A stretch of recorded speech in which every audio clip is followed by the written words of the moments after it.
ልብ ቅን ከሆነ መሬት እንደዚህ ብትናጥ እግዚአብሔር ከተናጠ መሬት ላይ አንተን ያተርፋል። እዚህ ምድር ላይ አልኩ በቃ ምንም ነገር አይኑረ፣ ቅን ልቦና ግን ይኑረ እና እድሜ ጠግበ መሞት ከፈለክ በረከትም ደግሞ ይሄ እስናት አባው ስለ ገንዘብ አይደለም። በነገራችን ላይ በረከት ገንዘብ አይደለም። አሁን ብዙ ሰው ይመስለው መባረክ ማለት ሚሊዮን ነው።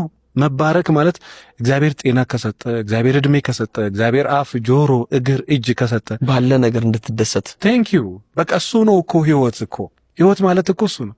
በቃ የእግዚአብሔር መጽሐፍ ቅዱስ ምን ይላል መሰለህ? እኔ ሰላሜን እሰጣቸዋለሁ፣ የምሰጣችሁ ሰላም የዓለም ሰላም አይደለም።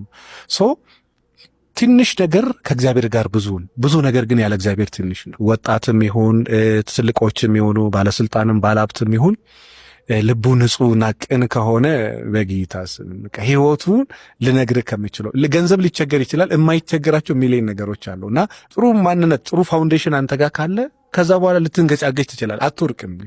ብትወርቅም እግዚአብሔር እጅ ላይ ነው የምትወድቀው፣ መሬት አትገባም እንደማለት። በጣም ይገርማል። ሚስቶች ያውቃል እንግዲህ ትልቁ እዚህ ምድር ላይ ትልቅ ሀብት ለምድር ትልቅ